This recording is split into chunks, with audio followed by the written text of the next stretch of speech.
Alright, so today we're going to be making some cauliflower rice. It's something that I haven't actually done before, so this is going to be a learning experience for both you and me. So, what we need to start with the cauliflower rice is we need a cheese grater. I believe I'm going to use the biggest setting on here. I feel like if I go much smaller, it's going to turn to mush as I cook it. That's not necessarily what I want. So, when it comes to breaking down a cauliflower, first you're going to want to take a sip of your bourbon. And then you're going to cut your greens off. And when I cut my greens off, I usually go at an angle. Like that. And now I've got this all separated. Pick some of these excess greens out. So I think how I'm going to do this is I think I'm going to cut this in half. Okay. And then I think I'm going to take this little bowl right here I'm going to grate into. And then I think I'm just going to grate it. See, that's not even. I think I'm just going to kind of grate it. But how do you grate it without it falling apart? There we go. So yeah, you're going to want to go so that where it connects is at the bottom. Because if it's at the top, it's going to want to, I guess, break on its own. So if you go this way, I'm finding it works a lot better. How does this look so far? Well, it looks kind of like, I don't know, maybe this is more like cauliflower couscous. I don't know. We're going to keep rolling with it though and see what happens. Alright, so we're going to start making a sauce for our cauliflower rice, which we're going to serve with white striped bass and a little asparagus. So we're going to start with a little olive oil in here. Small enough to kind of coat the bottom of it. Then we're going to throw in a nice kind of little spoonful of garlic. Right there. And then we're going to even put in a little bit of shallots. Right there. A little more.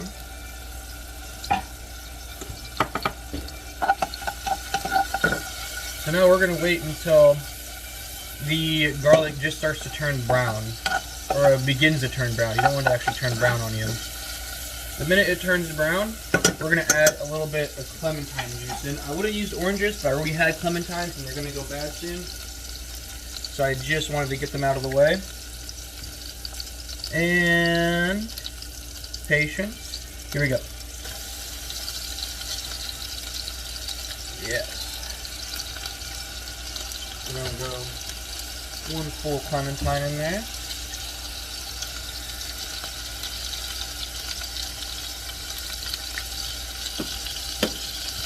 Oh yeah, wonderful. Then we're going to put in a little bit of sesame seed oil. Not too much, this stuff's pretty powerful. And as you can see, we're starting to get a nice little sauce over here. I'm going to turn the heat just a little bit so it doesn't go too fast on us. Now we're going to add in, I would preferably use veggie stock. I'm going to use chicken stock because that's what I have and I need to use it up for something. So we are going to add a little bit of chicken stock in there. And then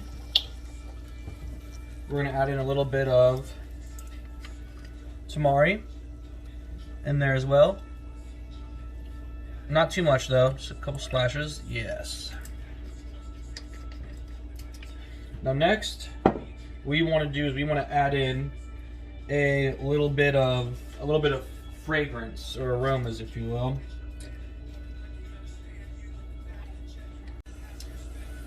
So then next we're going to add in a little bit of sake in there.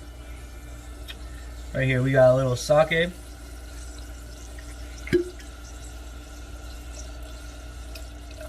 And we're going to want this to just kind of reduce and cook down. So we got our citrus in there from that. We got some sake and a little bit of splash of some plum wine. Just to kind of wake it up with a little bit of sweetness, a little vibrance in there.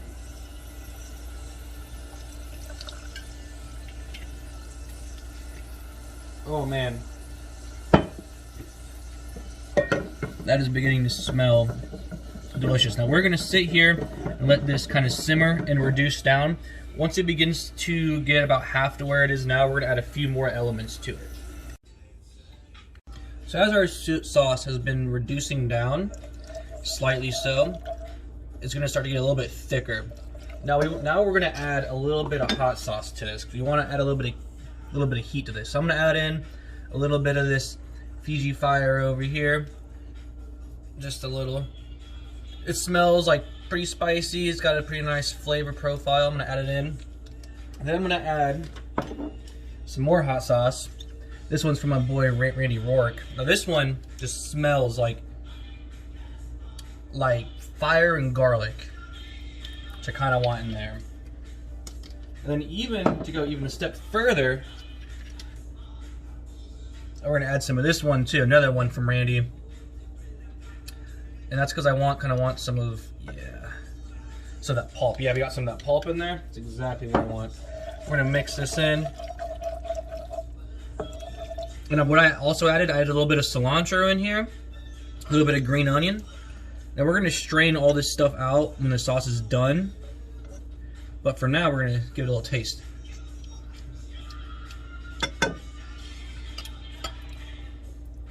Oh yeah. Oh yeah, that is pretty tasty. We're gonna leave that alone, let it simmer down for another about 10 to 15 minutes. Whew. Close call that one was.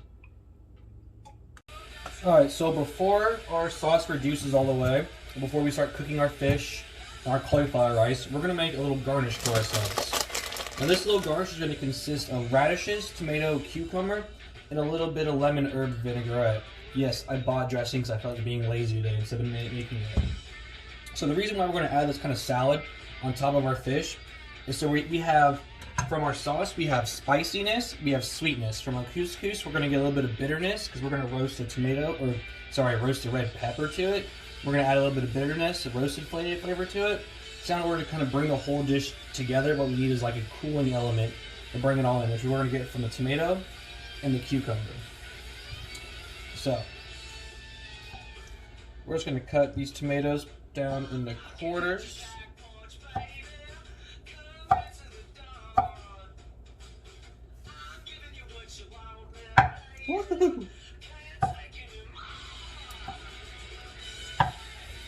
Sometimes I wonder how I haven't cut myself in years, because I don't even know.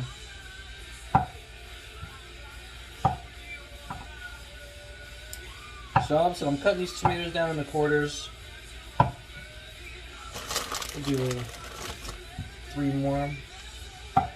And then I'm going to very thinly slice this cucumber. I'm going to show you exactly what I mean. It's going to be very thinly sliced. Same with the radish. In fact, if you have access to a mandolin, I would probably use a mandolin before I'd use a knife. Unless you're me and you like to do things your own way, it's like to be difficult. So we're going to take our cucumber, which I already halved, took the ends off. And I'm just going to come down here.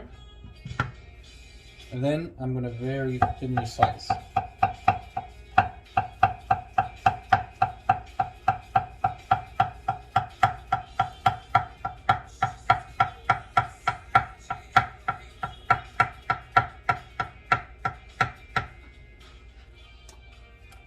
Very thinly slice that cucumber. That should be enough cucumber. See how these suckers are pretty thin, consistent. I've been doing this for years, so I can be pretty consistent with that. I would not recommend doing that at home if you haven't had years of training like I have. Next, we're going to do our radishes. We're going to do almost the same thing. So we're going to cut our end off, cut our other end off. Go halvesies. And then we're just going to come on down. I'm going to cut this sucker nice and thin.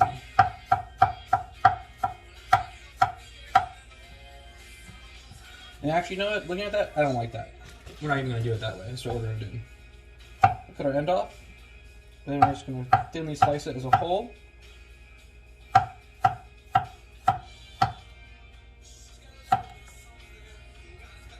Then we're going to take these circles that we have right here, these circles.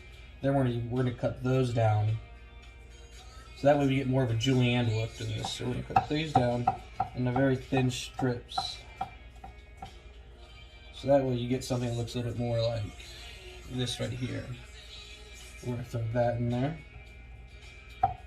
Now this little kind of salad is something I learned when I was working at a restaurant in Mason called Claiborne's.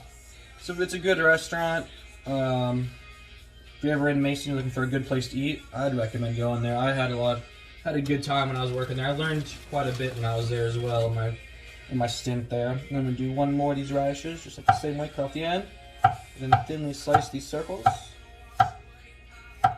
Like I said, I would not necessarily recommend doing this by hand, especially if you're not trained how to use a knife like I am. As you can tell, these are very small, kind of dangerous, tedious cuts. I've been doing this for a long time, so this is kind of just second nature. In fact, I'm gonna do one more of these suckers. This is just kind of second nature to me, especially after you've had a few. Ooh, I think I cut my nail there. Nope, just a close call. See, even sometimes I be having close calls, especially doing these like very close cuts. Actually, you know what? I think I did. Nope, nail is not cut. We're good.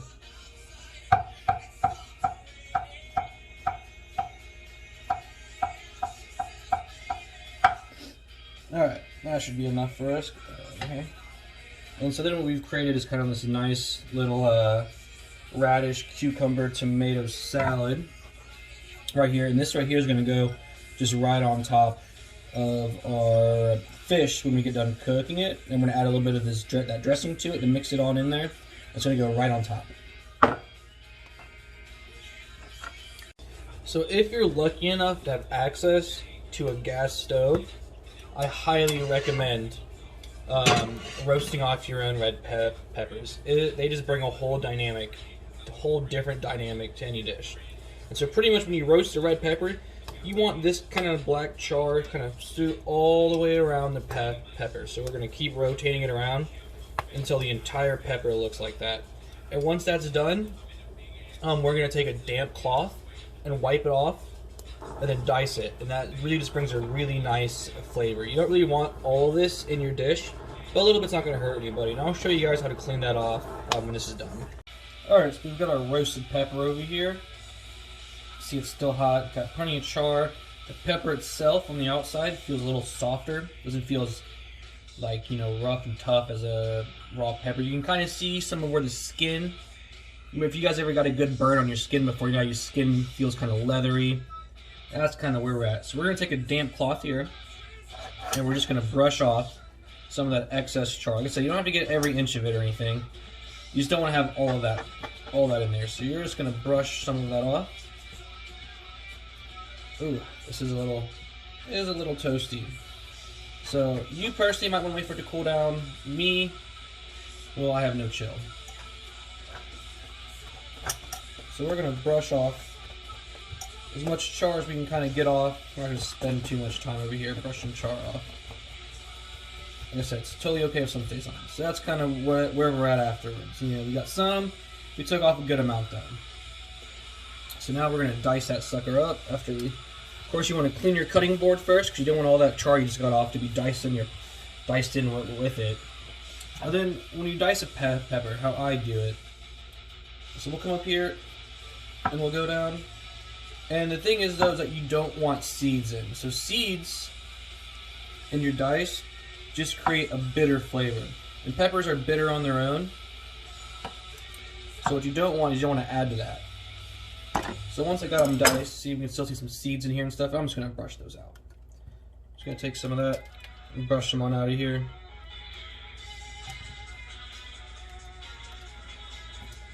And that right there is kind of how you get a nice roasted pepper. I'm telling you, it's really delicious. It'll really change a dish.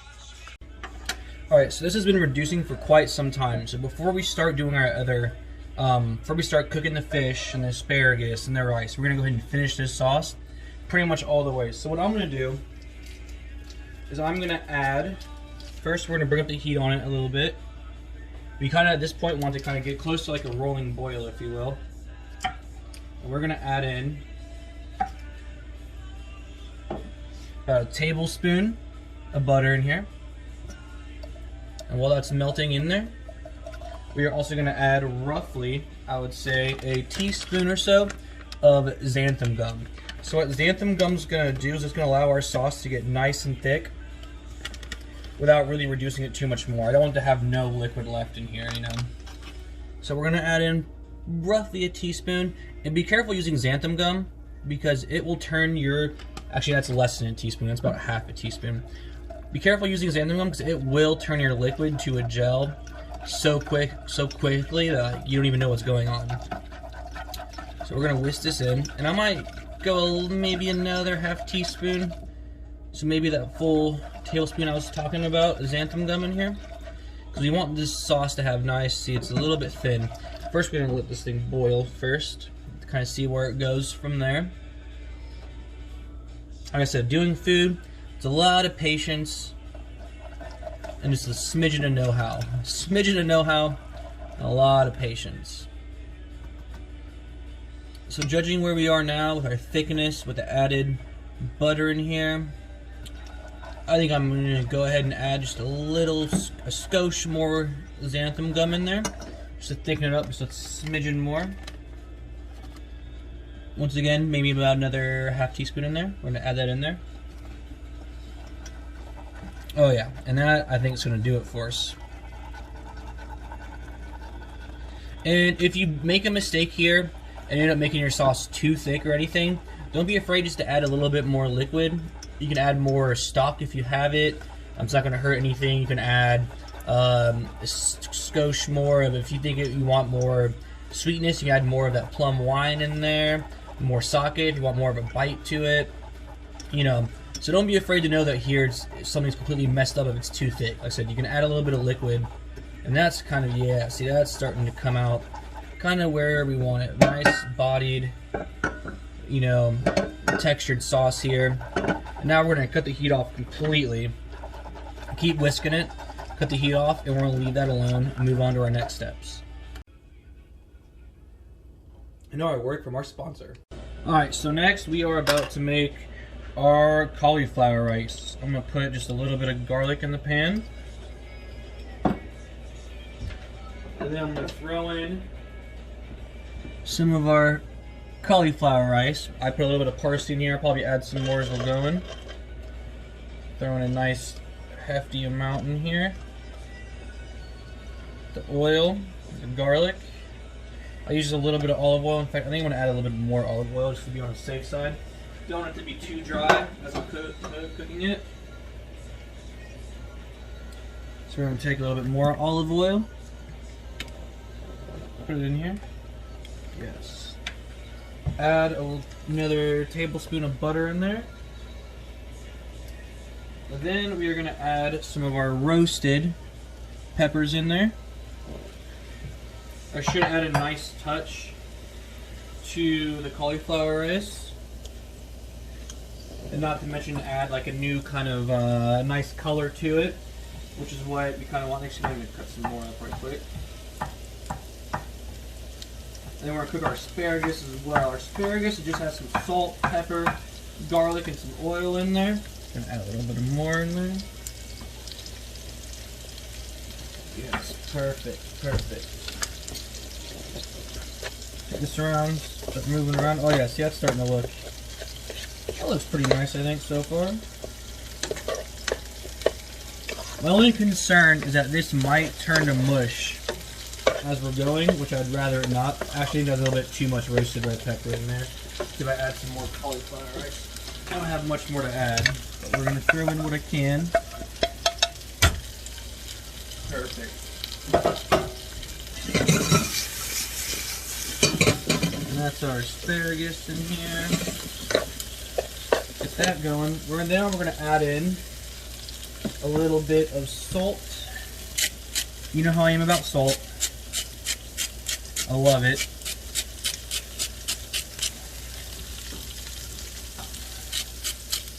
We're going to add in a little bit of black pepper in there.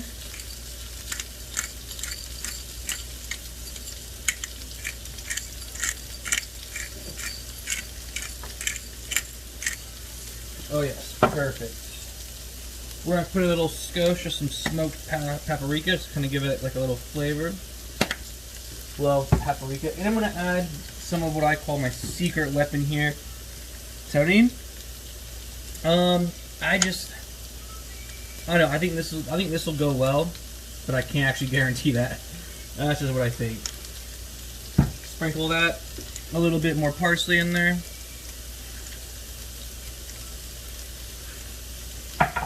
And a little bit of some chopped green onion in there as well.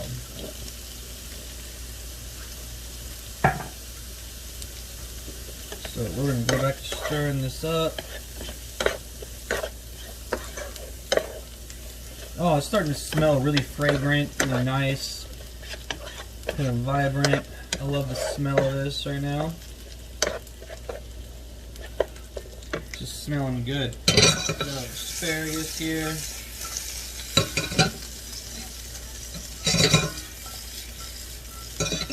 Oh yeah, it's smelling good. They're still a little tough on the outside. That's all right.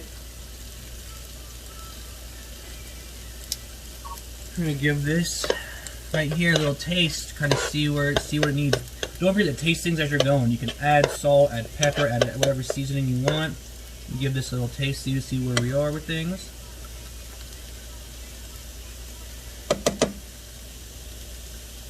Man, surprisingly, that's pretty good. Add some more salt in there.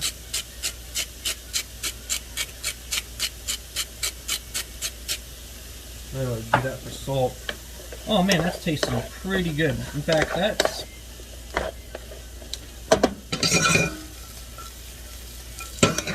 think that's done. Now next we're gonna plate.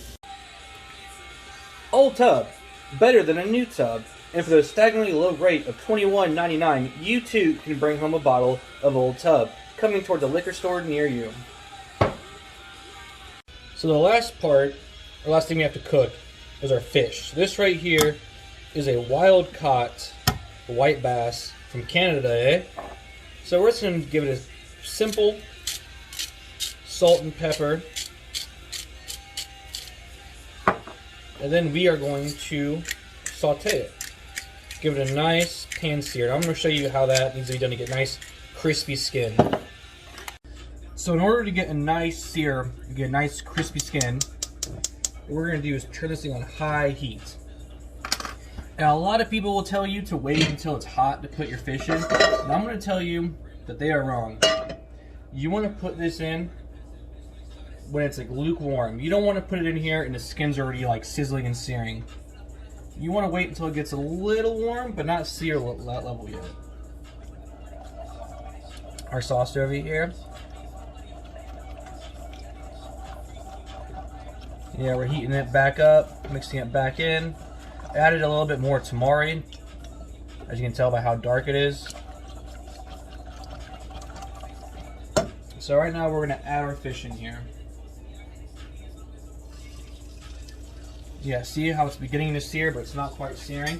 Next, though, you want to kind of press it down, so that way the skin can get crisp all the way around. I'm gonna press it down a little bit, move it around. You don't want to smash it. See how it starts to poof up on its own? Yeah, you want to press that down. You want the entire skin to get crispy. You don't want kind of like weird soggy parts to it. So we're gonna press that down.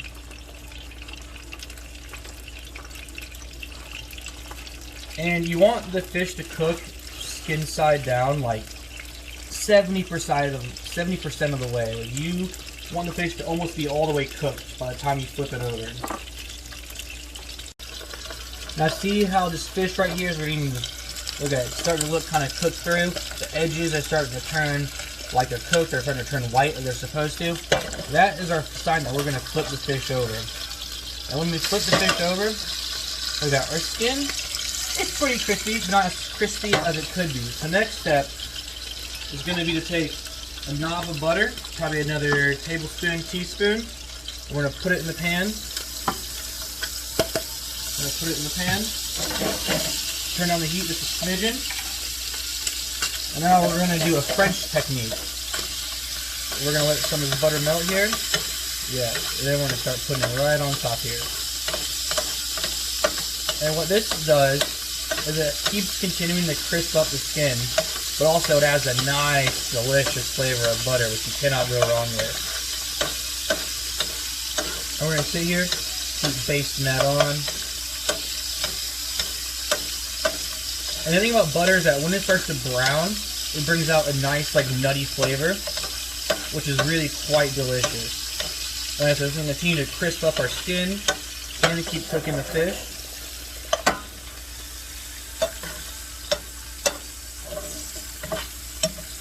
Oh yeah. And as soon as your butter starts to brown, just a smidgen, we're going to cut off the heat. So we're going to keep going. Keep rolling, rolling, rolling, rolling. Oh yeah. And so what this does though, is that like since we waited to flip it till it was pretty much done cooking, we'll still have a nice kind of crispy, crispy skin and flaky fish. That's nice and moist.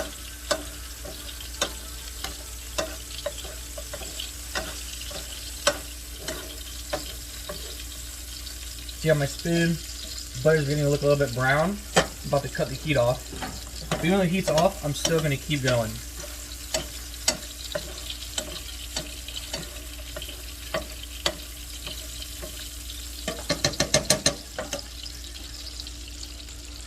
Now that right there,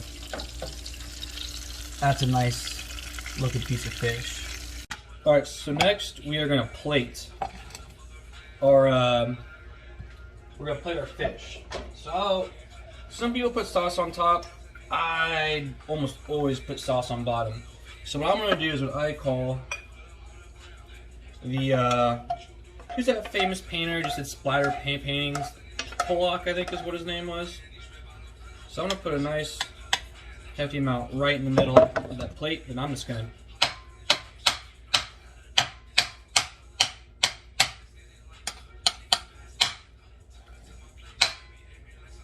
to smack it. Call that the pollock. Alright. I think that's who it is. I could be terribly wrong. Next, I'm going to take our cauliflower rice and put this right in the middle.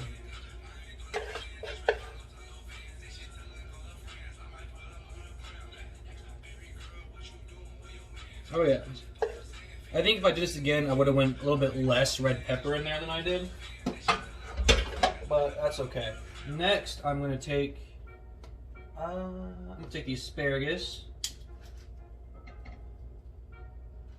I'm going to grab me a little bit, just put it kind of right on top, all facing in the same direction, because you know that's how we roll. We don't want to look like controlled chaos, not utter chaos. So the next is our fish. Oh yes. So we're gonna grab our fish, put this sucker right on top here, and our last piece of this is that little garnish we made earlier. So we're going to take some of this lemon herb vinaigrette, mix it up. Oh, you got to open this thing all the way. It's rather inconvenient right now.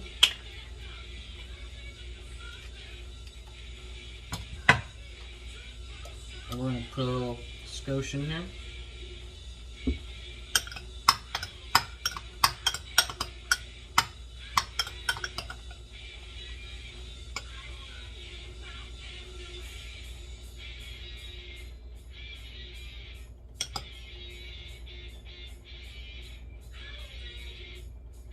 Put that right on top of that fish.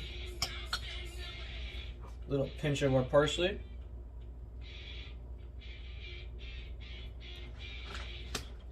And there we go. We've got our nice fish.